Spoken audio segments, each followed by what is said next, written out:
na balandi na biso ya Albert Fungola TV ozana esero koyeba ete boza lisusu ebele mpona kolanda biso lelo émission na biso kozala tellement différent par rapport à l'émission oyo tosalaka liboso lelo tosali descente na orphelinat moko komona yango cœur affligé mpona kolobela mayematali bana oyo bazonyokwama mpona kosisite mitema ya bato ya mawa mpo baluka kosunga baorphelin oyo na yango na kopresente émission lelo ngai moko te naza na concert na ngai na nkombo ya Madolo kwa na elongo nde tokolobela émission wana Madolo kwa bonjour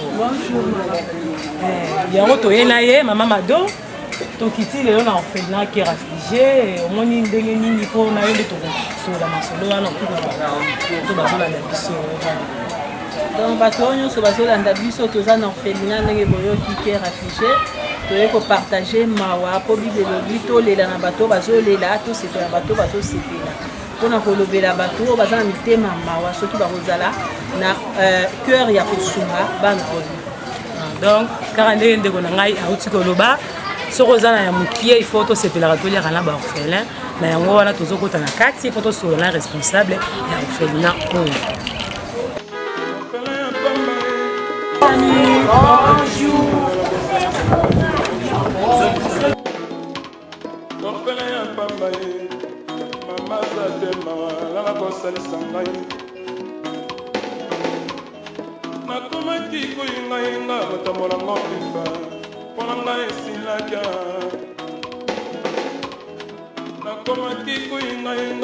bandeko balandi awa toza na kati ya orphelinat tokokutana na responsable papa bonjour. Bonjour madame. Il est moi pour se présenter comment il est papa pour se présenter dans internet sur merci beaucoup na benga na kombo ya Kanda Cédric oazali responsable communautaire de la Moussala Boyo Futawa. C'est un social, c'est un travail qui consiste à encadrer et héberger ces enfants orphelins abandonnés à leur tristesse, des enfants qui ont connu de tristes situations dans la vie, dont le Seigneur nous a donné la responsabilité de vivre avec eux, de les préparer pour affronter l'avenir en sens de responsable en quelque sorte. La commune à Kissé, sur la partie émission, c'est la commune Matadi numéro 2. Pour qu'on puisse avoir ce extrait 4, il y a historique et dans l'orphelinat. Historique orphelinat au Bandi en novembre 2017. C'était pas facile. Avant, orphelinat existait. Ils avaient d'abord Katina. Moi-même, je conduis la famille. Il y a une terrible souffrance. S'il y a une souffrance, on a une des enfants qui sont ici. Les souffrances sont sur l'exalaka. Vraiment, il y a angoisse, tout ça. Tout ce qu'un enfant sans parents éprouve dans la vie. Et c'est toi savoir que j'ai eu des moments où j'ai passé dans la rue. Donc, les Aguinan, en le converser, je ne comprenais absolument rien du tout. Pourquoi moi qui étais dans cet état, la manière que vous avez en quelque sorte, moi, ma sensation, ma émotion, pour défendre, je ne comprenais absolument rien. Comme référence, c'est dans la Bible. Vous comprenez? Moïse avait été pour défendre les Hébreux et que vous allez plus tard, sans ces missions, que la responsabilité aille. Vous voyez? Également, la mission communautaire à évacuer dans le Bessambiso. Et plus tard, je vais aussi retrouver un quartier à Moussala Boyo. Donc, pour faire comprendre que on devait nécessairement faire ce travail. Aujourd'hui, le Seigneur l'a rendu réel. Ce n'était pas facile en 2017. En 2017, ils ont acquis toute une aventure. Ne sois pas là. Même comme lui, non, c'est la famille. Qu'est-ce qu'il a dit moi?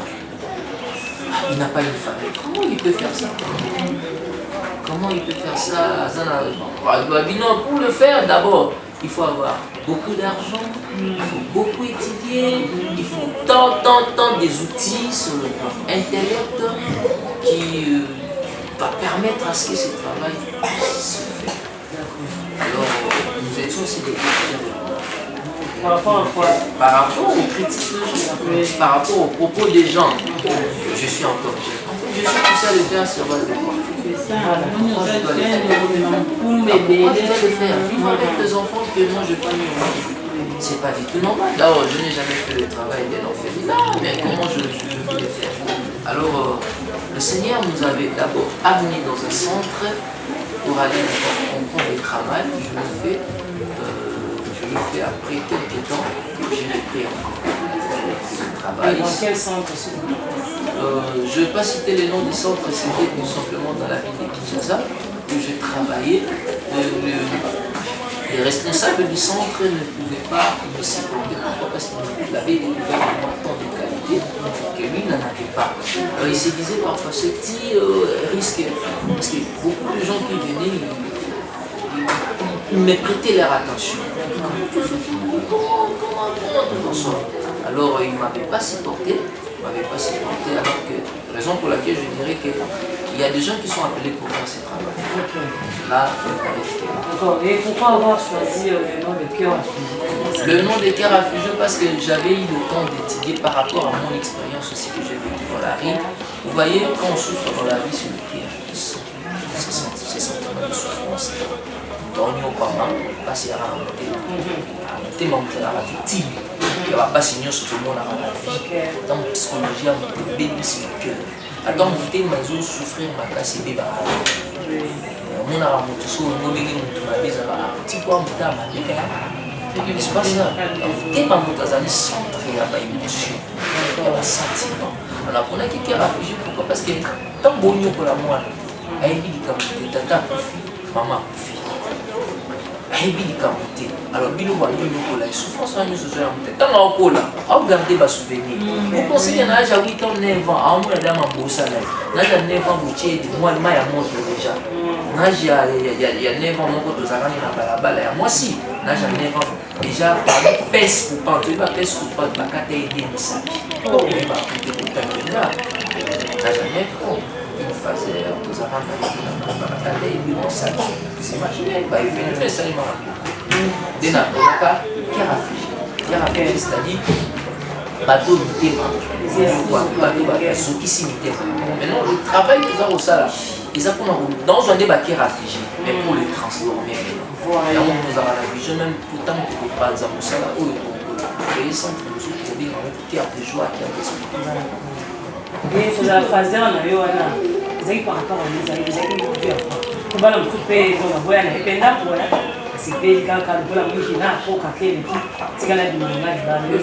Attends, j'ai lobby, il n'y a pas de fumée sans feu. Il n'y a pas de fumée sans feu.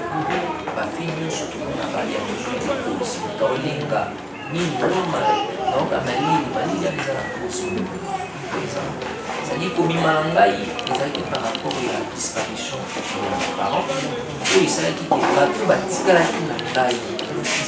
Ils sont soit pris en charge de ce pour vivre dans un moment où il y a un moment où les hommes de Dieu n'ont pas bien fait leur travail.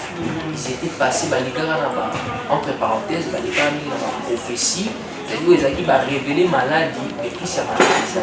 Dans mon livre, moi, quelle est la procédure à appliquer pour qu'il ça? Et c'est là. C'est ça, le ça qui est tout ça.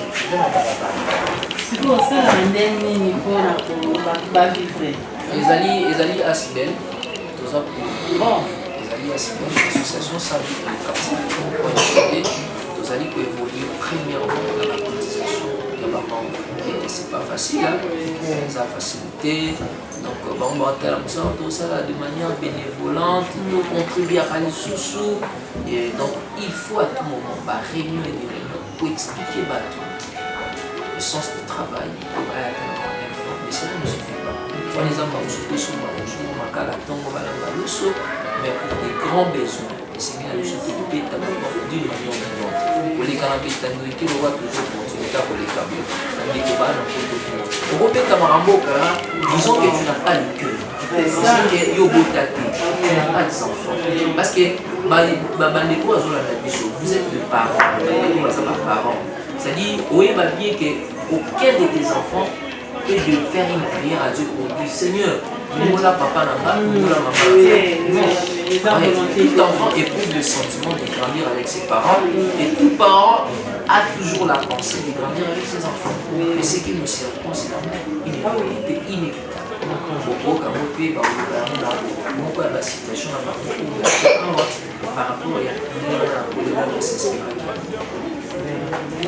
sikoyo bana nyonso ozwaka bango kana même rythme to ozwa catégorie ya bana kino ozwa bango de recrutement ya bana bango bayaka na badifférente moko aza ndenge na ye madilu yaso na bengi madilu omona je vais prendre l'exemple de cet enfant la commune ya disation moko ya basoirée nga nauti quelque part en fait je venais de l'église c'était déjà 21h nauti église moko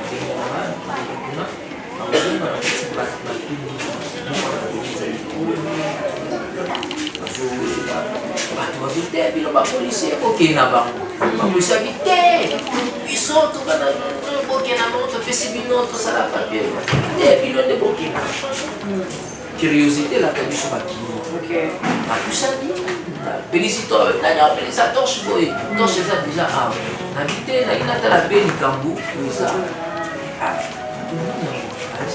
mwana moko azawa famille ezoyebana te babwaki ye mais nga papa na bango ye na bapolisi di mais c'est yo nde na service ayebaki na betela oyebi orpheline eza na veli tobanda kokanisa motu toya na toli bapolisi biso moya olala na eza te okoto basibi mpe babi biso mpe moya kolala na ye je vais récupérer l'enfant, j'ai appelé les services sociaux la nuit pour les avertir au péché en question et tout ça demain matin il faut pas identifier ça va c'est une décision placement donc les arbres procédure les arbres identifier donc bah il y a différentes surtout autant bakolaka eza na bango bakolaka bakimi to bakola bamama na bango bayaka pour récupérer bango.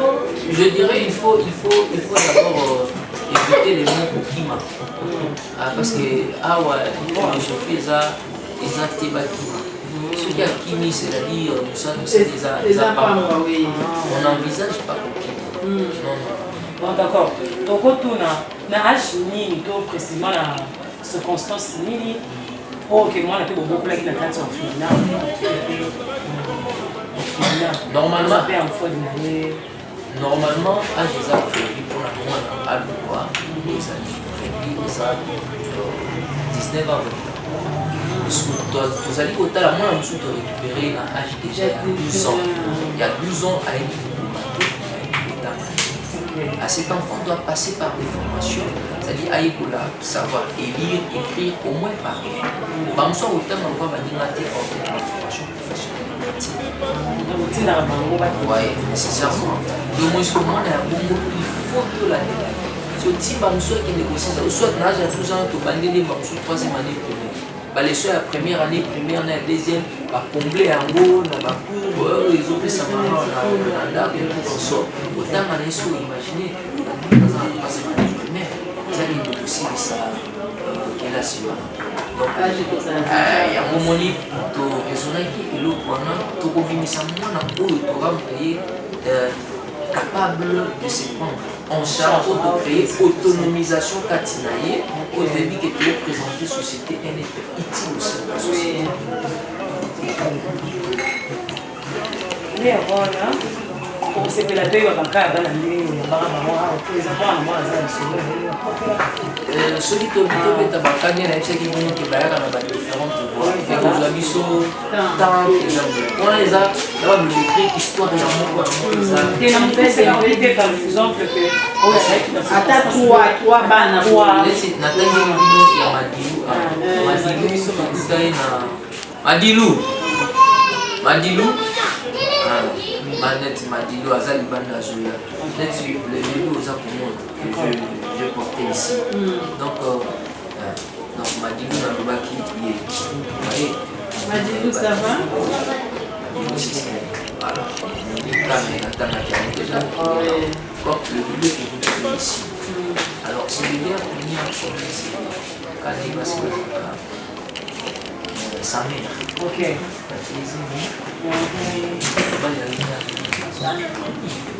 Disparition. La femme s'est battue pour beaucoup la femme. Mais à un certain moment, à Tali,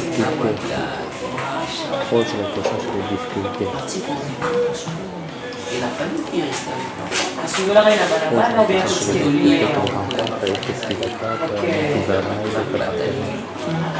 chargé les casse. C'est à l'âge de 6 mois. d'accord. Surtout il y a des difficultés au Actuellement, est-ce que le gouvernement est sur la cabine? non, je signale que je fais partie aussi d'une plateforme mise en place à Congo.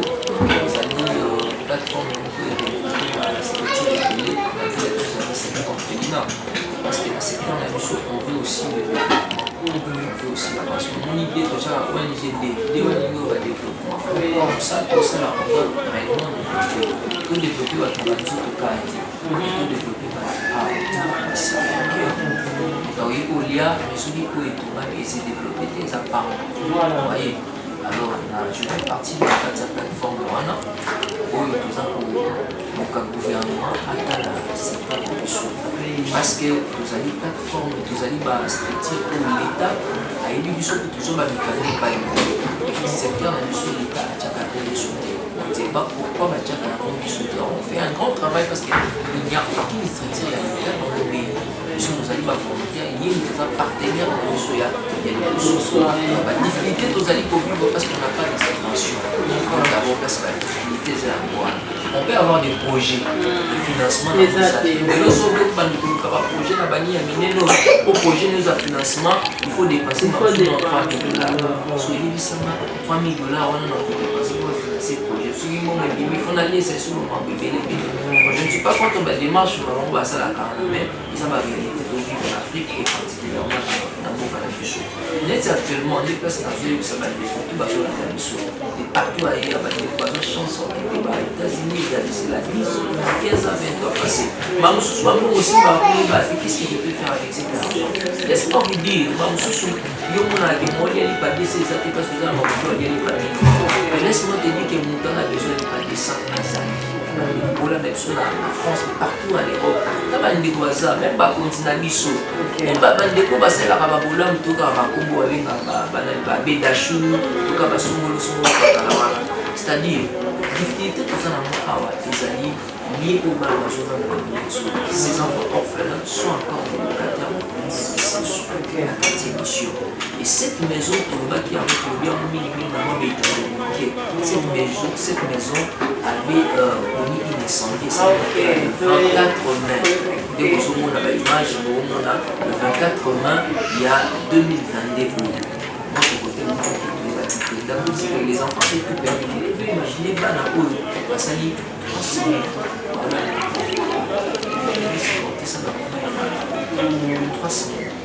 on s'est battu là, les moyens pour faire et l'eau qu'on a rebanné presque aussi. Nous sommes au Salon, je suis sur le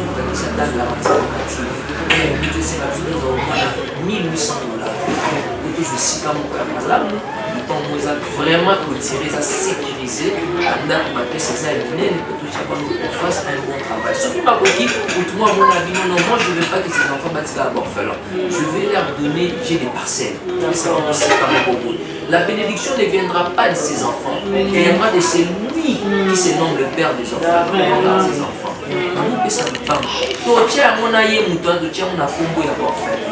Il va na Congo l'État yebi tout même avocat de Dieu il va na Congo biso to ça na musala ko donc jamais pour s'approcher de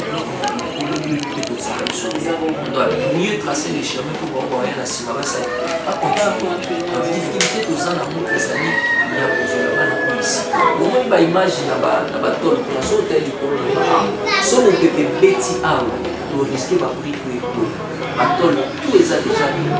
C'est ça qui peut chez vous, tout est béni. Donc, ce cas où les bêtises, awa, na libane de copains.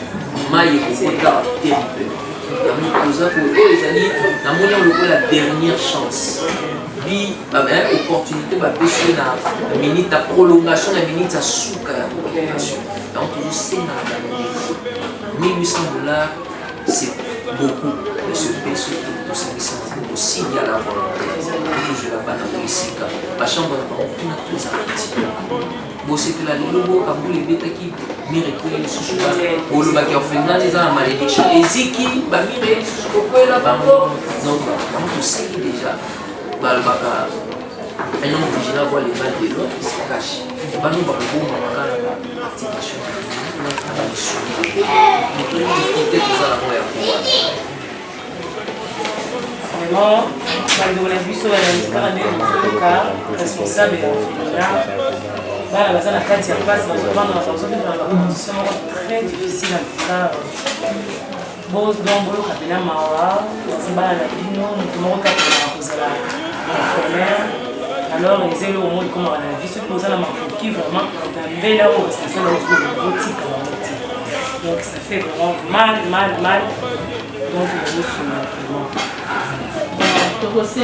tokosenga numero na yo mpona bainternaute na biso bazolanda yo ntango oyo soki mpona lilo ya kozala na motema mawa mpona kosunga bino okopesa numero na yo bayoka baba baza na motema kosunga basungi na bandeko nyonso baosepela kokontakte biso de partout dans le monde obengi biso na plus 243 81 07 02 800 plus 243 81 07 02 800 ata na whatsapp komeli biso soki koke na page na biso Facebook okomi kaka orphelinat cœur affligé omona baactualité eza wana okomeli biso message nous allons communiquer avec vous à savoir je signale acte nyonso ya malamu tosalaka oza losambelaka te eza toujours na baretombé positive oyo esombelaka biso oyo ezaka libanga oyo obwaki likolo ekokangama te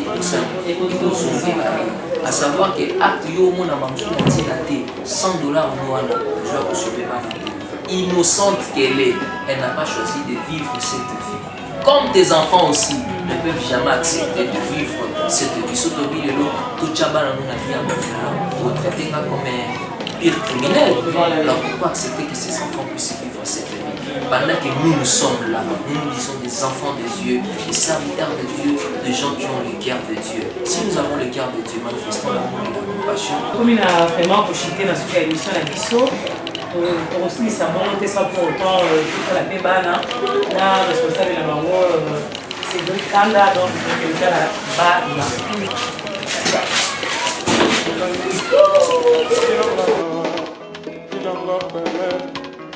Nasani mokilango nini namona pasi ya boye nasani mokilango nini mpona mérité pasi ya motindo boye nga nakokana ngai te bilanga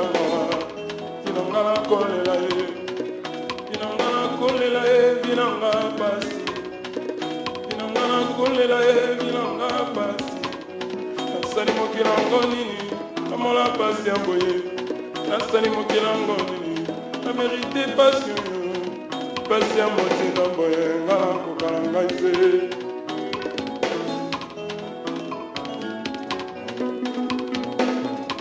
ntango nyonso moninganga nazalaki komona baninganga na baboti na bango yanga bapanga baza te bilanga pasi yanga papa kende bilanga pasi yanga mama kende bilanga pasi bafami basundo na biso bilanga pasi bilanga pele nasali mokilango nini namona pasi ya boye nasali mokilango nini na mérité pasi ya motindo boye nga nakokala ngai te bilanga pele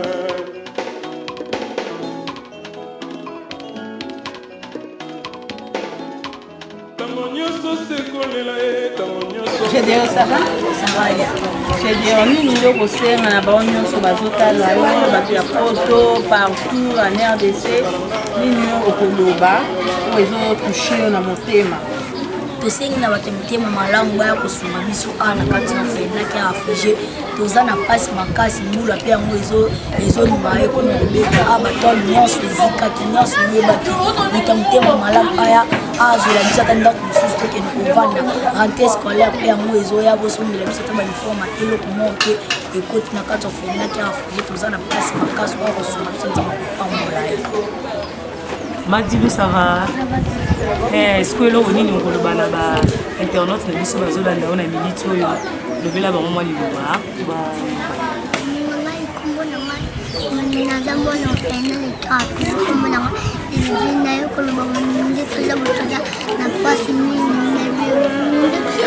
banenda kuzikati namba batona biso kunya toza pas makasi kami tipe babula zoni nebeta babule bani ko beta wasko na wasko to sande na wasko kami tipe kami rates kole na bakaite lokomotina kotina kati fena ne kafi mutu akupambula biso ndamba chikati amen. Na banzi boyoki oyo mwana alobi vraiment boza na motema mawa po bible ezoloba ete tosunga bapauvre tozala molimo wana kozala yango ata ya mokie vraiment bosonge na bano motu moko te mpona kozala orphelin ozomona oyo soki opesi baorphelin ozomona sepa nzambe antuka bamama balingo tozalaka mpenza mpona bana biso tokomi na suka ya émission na biso vraiment papa merci mi papa Cédric na ndenge oyambaki biso na kati ya eloko mino bikolo bakokota la femme qui courage dans ça, là, et à part de la responsable de son équipe, qui ici, disposer des temps, faveur il y a pas faible. Nous y croyons que c'est la première de la terre. Zambie,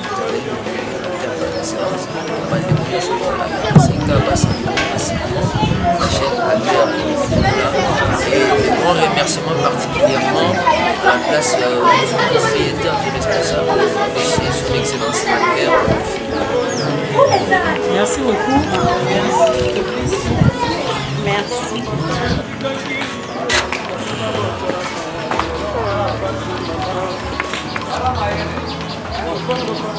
Merci, Tosepeli makasi nzambe akambola bino abatela mpe bino. Merci, tokomi na suka émission na biso elobi merci mingi na ndenge bayambi biso. Topesi merci mingi na Albert Lufungola TV mokolo chaîne na biso. Topesi mbote na mama Angelane na France. Topesi mbote na mama Sophie bosunga baorphelin oyo toye kotala yoka mawa azala na motema mawa. Topesi merci na Gifoli na France bokanisa kaka baorphelin loba na biso ya suki eza kaka baorphelin bokanisa bango boyokaki nyonso oyo balobaki donc to nyonso aza na motema mawa asunga bango tolobi merci. En tout cas kaka ndenge bolandi tokomi na suka ya émission na biso tokosepela mingi bosabone massivement bolike bokommente to bacommentaire na bino eza le bienvenu na émission na biso. En tout cas topesi mokolo chaîne babote ebele topesi lisusu papa Sosten bayimbwa na kati ya Canada tala baorphelin baboyo soki kosunga bango oyo kosala kitoko makasi baplus tu balandaka biso en tout cas babote ebele mpe tokomi na suka boyoka mbela oyo bokanga motema te mwa moki oyo oza na ngo baoyo baza bana na bino donc tokomi na suka ya émission na biso tokokuta na susu mbala nsima botikala malamu.